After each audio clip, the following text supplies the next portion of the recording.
Dedans, comme ça. Ok, donc merci à tous d'être là et merci surtout à Eloïse d'avoir pris la peine de venir, sachant que vous étiez la veille, je crois, encore malade du Covid. Donc merci beaucoup d'être présente. Je l'ai fait. Alors, je vais vous présenter très rapidement, parce que je crois que tout le monde vous connaît ici. Vous êtes une sociologue, écrivaine franco-israélienne. J'ai un écho, je ne sais pas si c'est normal, mais... Vous êtes une... J'ai l'écho. Vous êtes une sociologue et écrivaine franco-israélienne, directrice d'études à l'EHESS. Vous avez enseigné dans plusieurs universités prestigieuses, aux États-Unis et à l'Université hébraïque de Jérusalem. Votre travail académique est marqué par une approche interdisciplinaire qui puise des influences dans la sociologie, la psychologie et la philosophie.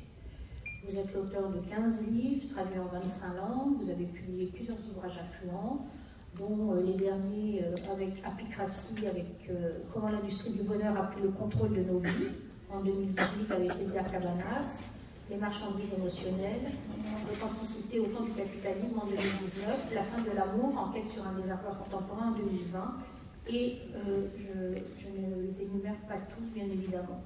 Vous êtes aussi une commentatrice et une intellectuelle publique engagée, avec de nombreux articles et tribunes publiés dans la presse internationale, dont la presse française. On y reviendra d'ailleurs à l'occasion de l'actualité qu'on ne pourra pas ignorer à travers cet entretien, bien évidemment. Alors, le livre « Les émotions contre la démocratie », il est paru en 2023 aux éditions Premier Parallèle, traduit de l'anglais par Frédéric Joly, parce que vous avez écrit en anglais ce livre. Tous vos livres en anglais. Il est découpé en 4 chapitres qu'on va aborder, chacun des chapitres traitant d'une émotion en particulier, puisque les émotions contre la démocratie abordent 4 émotions que vous avez distinguées et que vous analysez: la peur et la démocratie sécuritariste, les entrepreneurs du dégoût, le ressentiment ou les roses cachées du populisme, l'amour de la patrie ou la nouvelle fracture des classes. Ce sont les 4 titres de vos chapitres et également, donc, on voit les émotions qui seront abordées. Je vais essayer d'être rapide pour vous laisser la parole au plus vite. La thèse de votre livre, c'est pour comprendre la montée des populismes nationalistes qui menacent les démocraties partout dans le monde, il faut s'intéresser à leur stratégie de manipulation, d'instrumentalisation des émotions des populations concernées. Votre démarche, vous êtes une chercheuse, donc c'est un livre très documenté qui fait référence à de nombreux travaux et écrits dans les domaines de la sociologie, de la philosophie, des sciences politiques et de l'histoire. Et ce qui est intéressant et rend le livre très vivant, c'est qu'en même temps, vous découvrez des entretiens individuels avec un certain nombre d'acteurs très, très divers pour analyser les ressorts de certaines émotions ou idéologies. Vous vous intéressez donc à l'influence des émotions sur la politique. Vous parlez à l'invitation d'Elena Flamme, que vous citez, je vous cite, donc, vous parlez de cartographier les émotions qui viennent confirmer les structures sociales et les rapports de domination. Ce que vous faites à travers ce livre, en particulier à partir du cas de la société israélienne, mais également en lien avec de nombreux autres pays, nations, comme la Hongrie, les États-Unis, la France, où la menace populiste s'est exprimée ou s'est exercée. Dans le contexte israélien, vous analysez comment la politique populiste de ces dernières années, vous évoquez au moins 10 années de gouvernance populiste, s'est attachée à, je vous cite, recoder, c'est-à-dire à offrir un cadre de signification à 3 expériences sociales. Pour les nommer, donc, la peur généralisée de l'ennemi, le sentiment de dégoût, le ressentiment, on va y venir, et vous évoquez une 4e émotion qui transcende ces 3 émotions négatives, l'amour de la nation et ou du peuple. Alors, et vous expliquez que c'est l'étude de ces 4 émotions, leur implication, qui est très importante pour comprendre comment la vie publique d'Israël a fini par être régentée par une politique populiste. Alors, je vais tout de suite vous laisser la parole en vous demandant si vous pouvez nous introduire le livre. Pourquoi vous êtes allé sur ce terrain qui n'était peut-être pas forcément celui votre sujet d'étude jusqu'à présent, malgré vos interventions dans la presse, et la démarche que vous avez adoptée dans ce livre. Merci beaucoup, Nathalie. C'est un grand plaisir d'être ici à Montpellier avec vous. Alors, vous posez une question très vaste. Pourquoi est-ce qu'on choisit un sujet plutôt qu'un autre? Alors, je commencerai par dire que l'approche sociologique des émotions consiste à essayer de comprendre ce qui, dans une émotion, n'est pas seulement personnel ou individuel, mais ce qui aussi relève de la norme et du collectif. Par exemple, je vais essayer de prendre des exemples. Au XVIIIe siècle, il y avait une norme de l'homme qui pleure. Hein. Pour ceux d'entre vous qui ont lu Jean-Jacques Rousseau, vous vous souvenez sans doute que Jean-Jacques Rousseau pleure constamment. En fait, c'est une norme au XVIIIe siècle. Les hommes pleurent constamment, entre autres parce que les larmes montrent et désignent leur sensibilité. Et c'est une norme qui change complètement à partir de la moitié du XIXe siècle, où l'homme ne doit plus pleurer. En fait, donc, l'approche sociologique des émotions consiste à essayer de voir ce qui, dans chaque émotion, contient une dimension collective et sociale. Ça va à l'encontre de ce qu'on pense d'habitude sur les émotions, parce qu'on a l'habitude de penser que les émotions, c'est complètement individuel, voire idiosyncratique.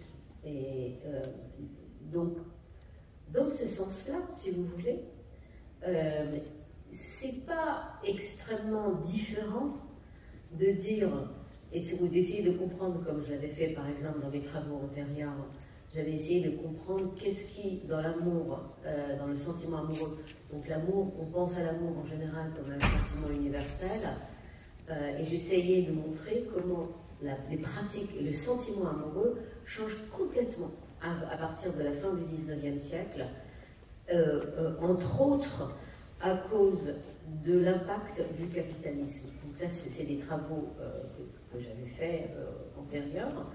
Je crois que j'ai montré effectivement qu'il y a un changement assez important. Donc, entre montrer, par exemple, que le capitalisme a une influence majeure sur le sentiment romantique, à la question de savoir comment la sphère politique utilise des émotions, les réapproprie et les rendre, si vous voulez, extrêmement opératoires, il n'y avait qu'un pas.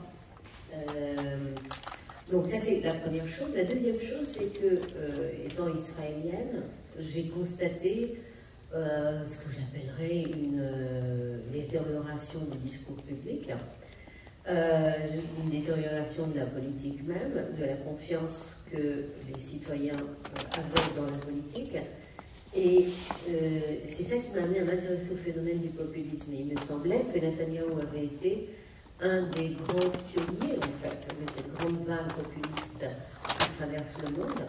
Son style de leadership, son style gouvernemental, disons, était, il m'est apparu, enfin il est apparu à tout le monde d'ailleurs, hein, c'est pas qu'à moi, mais au fil du temps, il est devenu beaucoup plus clair que Netanyahou avait été un des premiers finalement à transformer la notion de leadership démocratique. Alors qu'est-ce que c'est être populiste?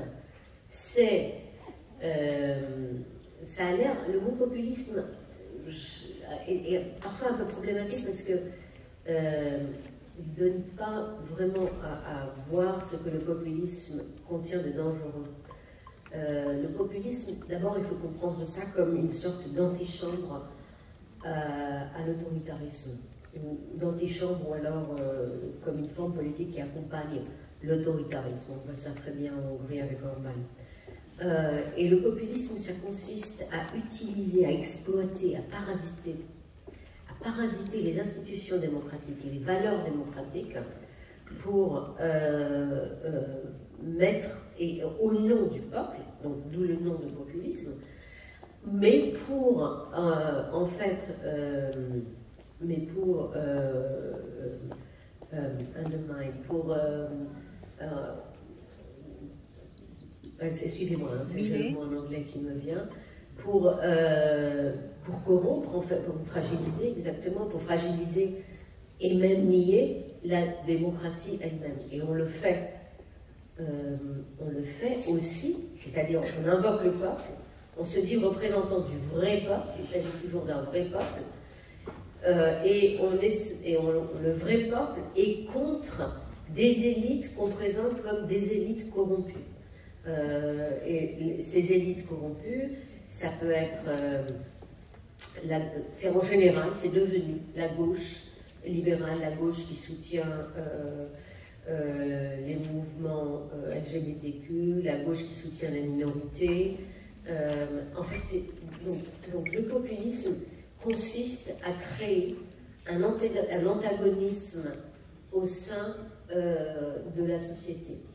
Et il m'a semblé que Netanyahou avait réussi à faire ça de façon remarquable, chose qu'on a vue de façon très claire avant les événements du 7 octobre, puisque ça faisait 8 mois qu'il y avait un conflit civil extrêmement violent et profond au sein de la société. Ce conflit qui a agité la société israélienne n'a été que l'aboutissement, en fait, de forces politiques qui se sont déployées lentement pendant les 20 années, je dirais, du pouvoir de Netanyahou. Alors ça a été intermittent, ça n'a pas été 20 années continues, mais ça a été 20 années où il a eu vraiment la main mise sur le pouvoir.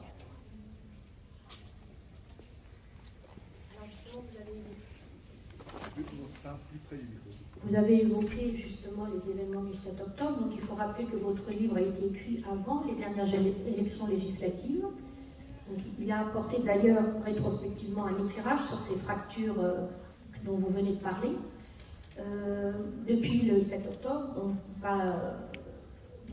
peut pas parler de ce livre sans évoquer ce nouveau contexte où on a une société israélienne qui apparaît très unie et très solidaire face à l'attaque du Hamas.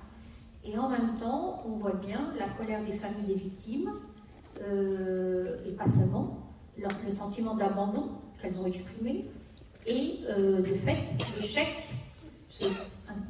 à prévenir cette attaque. Le contrat passé entre le gouvernement et ses citoyens n'a pas été respecté, n'a pas été à la hauteur. Alors on est on est dans cette crise, on est dans cette tourmente émotionnelle. C'est difficile d'en parler, mais est-ce qu'à ce stade, vous avez déjà une lecture des émotions qui se sont exprimées, de ce qui est en jeu par rapport au gouvernement israélien à l'heure actuelle? Alors écoutez, je vais dire quelque chose sur ma démarche. Dans mon livre, je n'étudie pas les émotions, si vous voulez, spontanées que les gens peuvent avoir. J'étudie, et vous l'avez dit, j'étudie la façon dont des politiciens qui sont maintenant assistés par des groupes de plus en plus sophistiqués, des groupes de consultants, de publicitaires de plus en plus sophistiqués, comment ces politiciens construisent des narratifs qui vont recruter, si vous voulez, le citoyen et la personne qui vote au travers de grandes émotions narratives. Donc c'est ça que le livre essaye de faire. Donc si vous voulez, je ne me pose pas la question de savoir quelles sont les émotions spontanées que les gens ressentent vis-à-vis de la politique. C'est plutôt les politiciens eux-mêmes, et surtout Netanyahou, qui m'a intéressée. Et c'est évidemment en cherchant des résonances entre ces constructions narrative et la façon dont les citoyens, encore une fois, en viennent à comprendre leur environnement politique et social. Qu'est-ce que c'est la politique? En fait, la politique, c'est l'art de donner des explications. Comment on donne des explications? On donne une explication à ce qui se passe en racontant une histoire.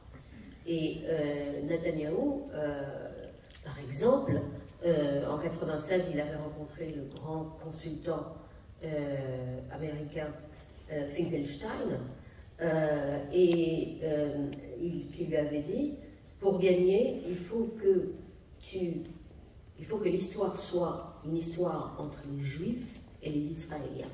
Et il faut que toi, tu sois du côté des Juifs. C'est très fort comme façon de reconstruire. C'est exactement ce qui s'est passé, en fait, finalement, en Israël. Depuis 1996, on voit que l'identité israélienne a été de plus en plus judaïsée, en quelque sorte, puisqu'Israël, il s'agissait quand même de dépasser l'identité juive diasporique et d'en recréer une autre sous un cadre national. Et Finkelstein avait très bien compris que les laïcs ashkénazes se voyaient comme israéliens, alors que les religieux séfarades se voyaient plutôt comme juifs. Parce que, entre autres, ils avaient été exclus aussi de l'apparatus d'État. Donc, voilà. Donc ça, c'est juste pour expliquer un petit peu mon approche. Donc, votre question, je reviens à votre question. Quelles sont les émotions qui existent aujourd'hui dans la société israélienne? Donc, je ne pense pas qu'il y a une émotion, bien entendu. Par rapport au gouvernement, je dirais qu'il y a un sentiment de paralysie sur la question de savoir qu'est-ce que c'est la bonne chose à faire. De paralysie parce que il y a une colère immense contre un gouvernement qui a, vous l'avez très bien dit Nathalie, qui n'a pas respecté le contrat social et qui a abandonné, je ne sais pas si vous... En France, on a une idée de l'abandon spectaculaire. C'est pas seulement l'abandon, en fait, c'est qu'il y a eu, je dirais, il y a eu deux horreurs qui se sont passées en octobre, au début octobre. La première horreur a été celle que tout le monde connaît, qui est celle du massacre immonde. Et la deuxième horreur, c'est qu'on s'est rendu compte que l'État n'existait quasiment pas. C'est-à-dire que les gens, par exemple, les résidents qui ont été évacués, c'est la société civile et pas l'État qui leur a fourni à manger, qui leur a fourni des habits, qui s'est occupé de savoir où les replacer. Il y a eu des cafouillages, c'est plus que des cafouillages, enfin ça a été un échec massif de l'État qui ne savait absolument pas quoi faire dans cette situation. Sans parler du fait que, par exemple, ça a pris un temps fou pour réagir à la situation. Donc, les citoyens israéliens, il y a eu deux stupéfactions. Il y a eu deux abandons massifs. Un, c'est que leur sécurité avait été violée et qu'il y avait eu un échec monumental des services de sécurité, alors que ça fait quand même plus de 70 ans que les Israéliens qui vont à l'armée acceptent un contrat social avec les ultra-orthodoxes qui est complètement anomalique, mais parce que, au fond, ils avaient le sentiment qu'ils assuraient la sécurité et l'État assurait leur sécurité. Ça n'existe plus. Et deuxièmement, l'État avait disparu. Alors, donc, c'est un abandon, le sentiment d'un abandon profond, qui a exigé des citoyens de se mobiliser, mais je dirais que beaucoup de sentiments, vous savez, sont ambivalents. Donc, il y a la fierté de voir dans cette société civile autant de ressources qui sont réelles et très fortes, mais il y a aussi dans ces ressources de la société civile la constatation d'un processus qui était invisible et qui a vidé progressivement l'État de ses moyens. Alors pourquoi? Je pense qu'il y a plusieurs explications. Le néolibéralisme, c'est un processus qui consiste à justement vider l'État de ses fonctions et à les déléguer à des services privés dans le meilleur des cas. Ensuite, les exigences des ultra-orthodoxes sont devenues de plus en plus fortes au fil des années.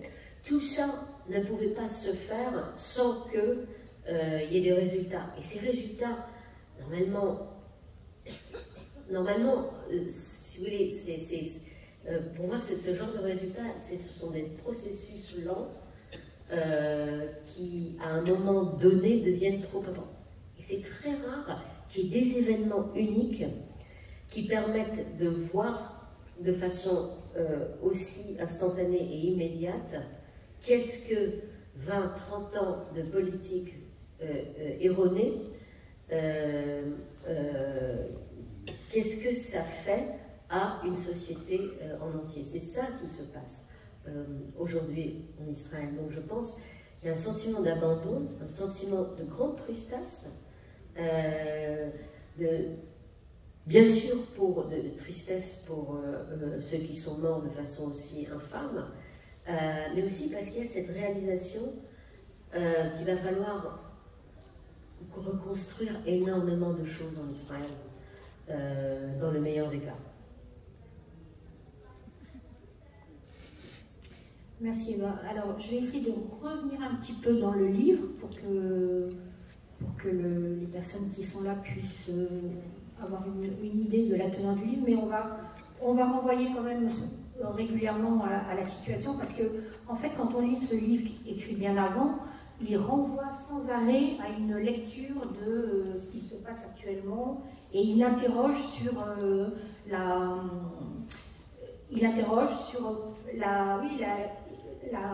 compréhension de ce qui se passe. Alors, par exemple, et ça rejoint un peu ce que vous disiez sur les deux horreurs qu'a vécu le peuple israélien, le massacre, mais aussi l'abandon de l'État. Et vous donnez quand même une des premières émotions, la première émotion que vous abordez dans le livre, c'est la peur, et le titre, c'est la démocratie sécuritariste. Et justement, vous montrez une particularité de cette démocratie israélienne que vous qualifiez de démocratie sécuritariste en raison de sa situation géopolitique et sa vulnérabilité intrinsèque. On voit, alors, en fait, je condense plusieurs questions en une pour après vous laisser plus longuement la parole. Vous évoquez dans le paradoxe profond du sécuritarisme, et je pense qu'on y est, là, c'est quand même à interroger. Vous dites que, et je vous cite, le fait de reléguer au second plan les droits de l'homme au motif qu'ils seraient inconciliables avec l'impératif de sécurité fragilise dans les faits cette sécurité plutôt que de la consolider. On est là dans une situation qui témoigne de l'échec de cette politique sécuritariste, en dépit des concessions qu'ont pu faire les Israéliens sur l'état de droit et manifestement le ressentiment extrême des populations palestiniennes qui là est exprimé de manière assez flagrante. Donc, est-ce que vous pouvez nous expliquer un petit peu nous expliquer la construction de votre raisonnement sur la question de cette démocratie sécuritariste et ce paradoxe que vous soulignez qui me paraît fondamental? Alors, je crois que la première émotion, si vous voulez, celle qui domine les autres, c'est la peur.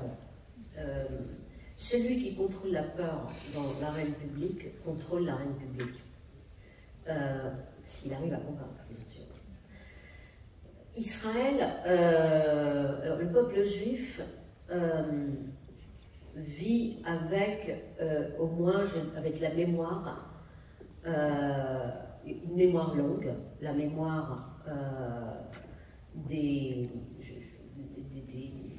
je sais pas moi, la mémoire par exemple du temple, de la destruction du temple, la mémoire de la tentative de génocide à Purim, ça c'est la mémoire longue. On a une mémoire intermédiaire qui est celle de l'Holocauste, qui est aussi une mémoire génocidaire. Et puis il y a une troisième mémoire qui est venue se greffer sur celle-là, qui est celle du combat que les Juifs ont dû mener en Palestine pour avoir un État. Ces trois choses, l'une dans l'autre, font, je crois, que Israël a un socle ontologique et politique qui est très particulier à Israël et qu'on je crois qu'on ne peut pas trouver d'équivalent ailleurs, dans le sens où Israël se constitue en tant qu'État souverain, mais en même temps avec une conscience extrêmement aiguë de sa fragilité. Ça, c'est quelque chose que le monde ne voit pas et ne comprend pas, et je peux comprendre pourquoi le monde ne comprend pas, mais c'est que l'ultrapuissance qu'Israël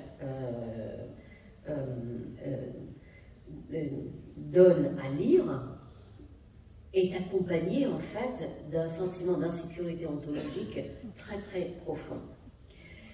C'est ce qui fait que, par exemple, Israël pratique depuis le début des meurtres extraterritoriaux. Par exemple, des ingénieurs qui aident à la fabrication de la bombe nucléaire, des gens qu'on pense être des espions ou qui menacent la sécurité israélienne. Israël a pratiqué, selon Ronen Bergman, qui est un très grand journaliste, à mon avis, avec beaucoup de relations au Mossad, un très grand journaliste israélien et qui a écrit un livre qui a été interdit en Israël, mais qui s'appelle Lève et tue, quelque chose comme ça, qui a été traduit en français. Donc Ronen Bergman montre très bien comment, par exemple, les meurtres extraterritoriaux, qui sont normalement interdits bien sûr par le droit international, ont été pratiqués par Israël depuis le départ. Ils ont été pratiqués parce que Israël, depuis le départ, se conçoit comme entité politique et sécuritaire à la fois. Alors, donc ça, si vous voulez, c'est le contexte dans lequel je travaille. Je voudrais aussi rajouter que la peur, en tant que telle, est considérée par la théorie politique comme un sentiment, comme une émotion antidémocratique. C'est la raison pour laquelle la philosophe politique Judith Sklar, qui enseignait à Harvard, avait défini ce qu'elle appelle le libéralisme, en fait c'est la social-démocratie. Elle avait défini le libéralisme comme le régime politique qui abhorre la peur. Et pour elle, comment est-ce qu'on sait qu'on vit dans une société vraiment démocratique? C'est qu'on peut y vivre sans peur. Et Machiavel, par exemple, qui avait écrit un manuel aux tyrans, hein, Le Prince, c'est un manuel, c'est un livre, un self-help book pour les tyrans, disait très bien la chose. Il disait aux tyrans, il vaut mieux être aimé et qu'on ait peur de toi, mais si tu dois choisir, choisis toujours la peur, parce que la peur au moins maintiendra l'ordre. Donc la peur est antithétique avec la démocratie. Et alors ce qui m'a intéressée, c'est de voir comment Netanyahou, si vous voulez, a considérablement augmenté et amplifié la peur au sein de la société israélienne, d'abord en nazifiant, si vous voulez, il a nazifié l'Iran. Je ne suis pas en train de défendre l'Iran du tout, l'Iran is bad enough, mais on n'a pas véritablement besoin de nazifier l'Iran pour comprendre à quel point l'Iran représente une menace.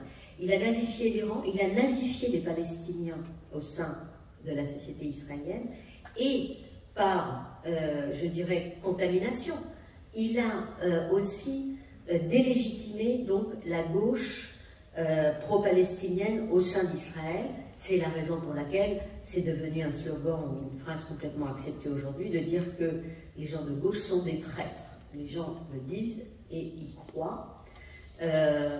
Donc, en fait, qu'est-ce que font les populistes? Les populistes trouvent un ennemi à l'extérieur, en général à l'extérieur, et tirent une ligne droite entre cet ennemi à l'extérieur avec quelqu'un qui est à l'intérieur.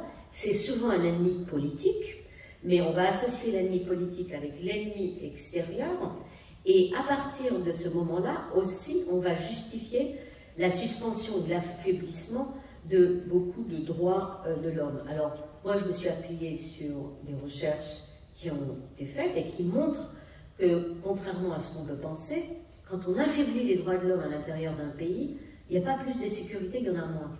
parce que justement les groupes commencent à être antagonistes et hostiles les uns aux autres, et il commence à avoir beaucoup plus de violence. On a vu ça, j'étais effarée de voir la preuve de ces recherches pendant la dernière année avant les événements du 7 octobre, puisque la violence au sein des communautés arabes et la violence entre juifs et arabes avait considérablement augmenté avec le gouvernement d'extrême droite de Netanyahou. Donc, je rajouterais une chose, c'est que tout le monde s'accorde pour dire aujourd'hui, et pour le dire aujourd'hui, mais ça fait 50 ans qu'on le dit. La raison pour laquelle il faut une solution politique et non militaire, je reviens donc à votre question sur la démocratie sécuritariste. Qu'est-ce que c'est une démocratie sécuritariste? Une démocratie sécuritariste, c'est une démocratie qui s'habitue à penser aux problèmes politiques en termes militaires. Une démocratie sécuritariste, en fait, elle vide la politique du politique, en fait, en quelque sorte. Et elle met le militaire à la place. Et en fait, alors je ne suis pas en train de dire que ce sont que les Israéliens qui sont responsables des échecs qui ont été, qui ont eu des échecs des négociations dans le passé. Mais il n'y a qu'une solution politique au problème palestinien qui donnera une vraie sécurité à Israël. Yitzhak Rabin l'avait compris. Ça faisait partie de son discours quand il avait reçu, je crois que c'était, alors je ne sais plus si c'était à Washington pour les négociations ou quand il avait reçu le prix Nobel, il me semble que c'était le premier, il avait dit, on fait la paix parce que c'est la seule façon d'avoir la sécurité pour Israël. Donc, en fait, ce qu'il disait, c'est que le sécuritarisme, de façon ironique et paradoxale, rend une nation lui donne beaucoup moins de sécurité. Alors, on va aborder, je vais un peu accélérer, enfin je ne vais pas poser toutes les questions que j'avais prévues, mais je voulais quand même faire le petit, vous faites un lien en disant que si la peur est l'émotion privilégiée des tyrans, le dégoût est l'émotion préférée des racistes. Et il me semble que quand on parle de populisme, partout dans le monde, pour le coup, le racisme ne peut pas être, fait partie des ressorts principaux, essentiels de ces politiques-là. Vous, dans le contexte israélien, vous développez comment la peur, comment le sentiment de dégoût se greffe sur un cadre culturel où la religion joue un rôle particulier, et autour de la notion de pureté. Donc, est-ce que vous pourriez nous expliquer très rapidement, puisqu'on ne va pas avoir le temps de développer, avant d'aborder la question du ressentiment, que j'aurais voulu qu'on aborde, qui me paraît aussi un des ressorts fondamentaux, est-ce que vous pouvez nous expliquer cette mécanique du dégoût, c'est-à-dire comment une sensation peut amener à des jugements moraux racistes? Et puis, est-ce que vous pouvez nous expliquer, vous nous dites que cette notion de dégoût joue un rôle essentiel dans la polarisation et la radicalisation de la vie politique, que l'on constate aujourd'hui partout dans le monde. Voilà, je voudrais vous laisser la parole là-dessus. Merci. Alors, le dégoût, je pense, est adossé à la peur. On construit la peur d'un groupe. Je pense que le populisme, c'est une réaction au fait que les démocraties occidentales n'avaient pas du tout prévu, en fait, de devenir l'hôte, enfin de servir de terre d'accueil à autant de minorités culturelles et religieuses. C'est quelque chose qui s'est produit un petit peu, je dirais, malgré elles, malgré les démocraties. Elles se sont retrouvées, avec des minorités, donc, alors qu'elles n'avaient pas prévu cette chose. Je dis que je dis qu'elle n'avait pas prévu, c'est important, parce que ce n'était pas un plan idéologique. Mais qu'à chaque fois, il y a eu des raisons différentes. Et le populisme, à mon avis, est une façon de renégocier les relations entre majorité et minorité. Donc, c'est pas toujours vrai ce que je dis, parce que par exemple en Hongrie, pas vraiment des minorités, ou alors il y a des minorités fantasmatiques, comme les Juifs par exemple, mais c'est certainement vrai en France, c'est certainement vrai en Israël ou aux États-Unis. La peur du grand remplacement joue un rôle central dans cet imaginaire populiste. Sur cette peur vient s'adosser un autre mécanisme émotionnel et idéologique qui est celui du dégoût. C'est-à-dire que le groupe qui nous fait peur, il ne nous fait pas seulement peur, mais il nous fait peur en même temps. Alors la peur, c'est en général un sentiment qui exprime notre vulnérabilité. Le dégoût, c'est l'inverse, c'est un sentiment qui exprime notre supériorité. Et je veux dire, tous ceux d'entre vous qui connaissent un peu la psychanalyse savent très bien que dans la vie psychique, une chose et son contraire peuvent tout à fait exister. Le dégoût, donc, vient exprimer le sentiment de supériorité. Et je me suis intéressée à une révolution, si on peut parler de révolution, une sorte de révolution idéologique qui s'est opérée sous les radars en Israël, à partir des années 90. Et cette révolution idéologique, ça a été celle du rabbin Meir Kahana.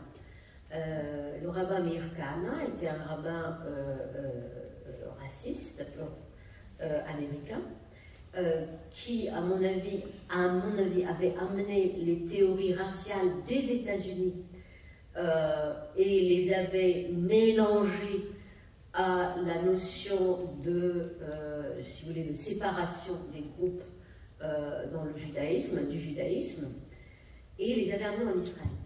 Ces théories étaient tellement scandaleuses que quelqu'un comme Yitzhak Shamir, qui était l'aile droite, ou vraiment droite du Likoud, donc l'aile droite du parti de droite, Yitzhak Shamir avait quitté le plénum de la Knesset quand Meir Kahana venait parler au podium. Donc c'est vous dire. La Knesset israélienne avait trouvé un moyen de rendre son parti illégal. C'est la seule fois, à ma connaissance, que ça a été fait pour un parti juif. Donc, Meir Kahana a été interdit. Il a été assassiné au début des années 90. Mais ces idées ont continué à circuler en Israël. En fait, non seulement elles ont circulé, mais ils se sont véritablement épanouis. Et ces idées présentent, si vous voulez, de la façon la plus directe, une idée de hiérarchie ethnique, raciale, entre juifs et non-juifs, entre juifs et arabes. C'est en grande partie des yeshivot, c'est-à-dire des institutions religieuses dans les territoires dits occupés, qui ont repris ces idées et qui les ont communiquées en y rajoutant quelque chose qui ne préoccupait pas Kahana à l'époque, par exemple un dégoût profond pour les homosexuels, pour l'homosexualité. Et donc, on a par exemple une association qui s'appelle Merava, dont le but explicite est de sauver des femmes qui se marieraient avec des Arabes israéliens, de les sauver donc de mariage, de ce type de mariage avec des non-juifs et des Arabes. Donc, ce qui m'intéresse, voilà, dans le dégoût, c'est sa capacité à produire de la distance. En fait, quand un groupe nous dégoûte, parce qu'on a réussi à l'associer à des concepts ou des idées comme la vermine, comme primitif, comme barbare, etc. On n'a même pas besoin de faire d'efforts finalement pour créer des distances entre les groupes. Voilà. Donc ça, c'est la deuxième émotion qui travaille à renégocier la relation entre la majorité et la minorité. Merci. Là, je vais vous poser. Alors, justement, et vous renvoyez à la question de la séparation et notamment la question des colonies qu'on ne va pas aborder là puisque c'est beaucoup trop. On n'a plus beaucoup de temps. J'aurais voulu qu'avant qu'on donne la parole au public, on parle quand même d'une autre émotion très importante et qui nous concerne aussi beaucoup, qui est la question du ressentiment. Et pour expliquer la notion de ressentiment, vous présentez l'exemple des Mizrahim, donc les populations juives d'origine arabe en Israël, et la façon dont l'instrumentalisation de leur ressentiment, fondé en partie, vous l'expliquez, a largement contribué justement au succès du gouvernement, de ce gouvernement populiste. Alors, peut-être vous pourrez nous dire un mot là-dessus, mais moi ma question était, en fait quand on lit votre livre, on se demande mais pourquoi ça marche? Et vous, il me semble que vous donnez un élément de réponse qui est vraiment tout à fait intéressant et qui nous renvoie à nos interrogations actuelles de aussi pourquoi ça marche, y compris à l'encontre des communautés juives en diaspora, c'est que vous dites, et là vous attribuez la responsabilité à la gauche, où vous dites que celle-ci, ces dernières années, a développé un discours victimaire. Donc je vous cite, vous dites « Le statut de victime est devenu une revendication politique qui confère à ceux qui s'en emparent un statut moral. » Ça fait très écho par rapport à ce qu'on vit aussi aujourd'hui en tant que juif de diaspora. Est-ce que vous pouvez, de manière un peu rapide, un peu synthétique, répondre à cette question? Je ne sais pas si je vais être rapide. Alors, oui, la raison pour laquelle, depuis 1977, finalement, il y a eu, grosso modo, la raison pour laquelle la droite, en fait, domine la politique israélienne, tient essentiellement aux relations, alors si je devais parler comme une marxiste, je dirais au conflit de classe, qui s'est produit entre les Ashkénazes et les Séfarades. Aujourd'hui, il est, pour moi, pour beaucoup d'autres, il ne fait pas l'ombre d'un doute qu'une discrimination de très grande ampleur s'est produite en Israël. Et c'est une discrimination qui est de très grande ampleur parce qu'elle s'est perpétuée. C'est-à-dire que non seulement les premières générations étaient discriminées, ça aujourd'hui c'est absolument clair, mais si vous voulez, il y a des mécanismes qui se sont mis en place tels que les deuxième, troisième générations n'ont pas pu s'en sortir non plus. Par exemple, il y avait beaucoup de petites villes ou villages de séfarades où on ne mettait pas de lycée. Et à partir du moment où il n'y avait pas de lycée, il n'y avait que des écoles professionnelles, donc ça empêchait de façon presque mécanique les séfarades d'aller à l'université. Begin a été le premier qui a compris ça de façon remarquable et qui a fait rentrer les séfarades qui étaient scandaleusement exclus par la gauche socialiste ashkénaze. Il les a fait rentrer en tant que juifs. Et il a un discours très célèbre où il crie, avec son charisme extraordinaire, il leur crie « Achim Yehudim », mes frères juifs. Et donc ça a été la première façon que la droite a eu de faire rentrer les séfarades au sein de la politique israélienne. Comment elle les a fait rentrer? Alors, on peut faire rentrer un groupe qui a été conspué et humilié en mettant en avant des politiques et une rhétorique universaliste. vous êtes égaux aux autres, et maintenant on va tout faire pour, par exemple, comme aux États-Unis, mélanger, faire des classes mélangées, et affirmer constamment le caractère, je dirais, républicain de l'identité israélienne, le caractère fédérateur de l'identité israélienne. C'est pas du tout ce qui s'est passé. Ce qui s'est passé, c'est que derrière le coup de force de Begin,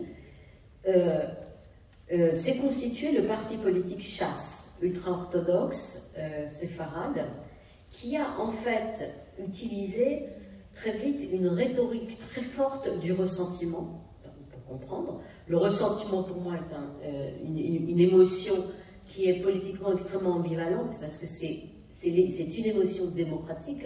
C'est Nietzsche qui avait très bien compris ça. C'est une émotion démocratique qui dit « pourquoi pas moi ?» En fait, c'est ça le cœur. Pourquoi toi et pas moi? C'est ça l'émotion du ressentiment.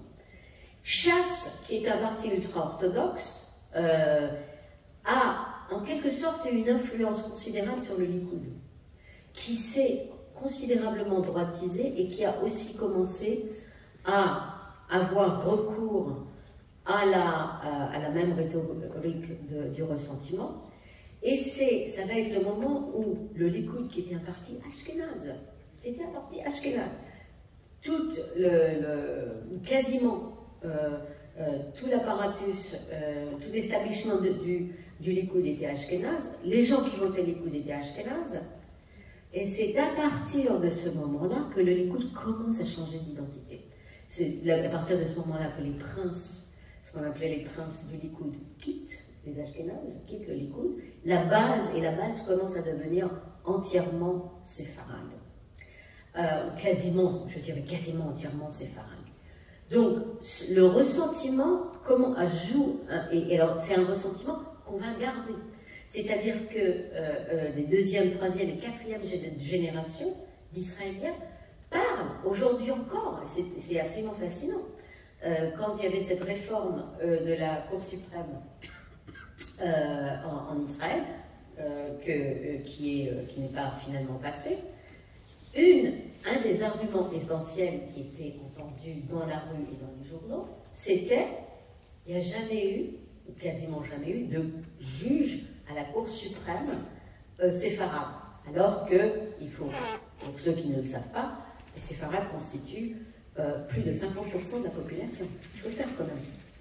Donc, ce qui est intéressant dans ce ressentiment, c'est qu'il fait écho à des réalités sociologiques puissante et réelle. Et Bibi, encore une fois, est celui qui a utilisé cette rhétorique inflammatoire, on dit inflammatoire, de la façon la plus éhontée. Par exemple, il y a quelques années, 4-5 ans, on a découvert qu'il utilisait des bots, des algorithmes pour envoyer des messages ciblés au Likoud, aux citoyens.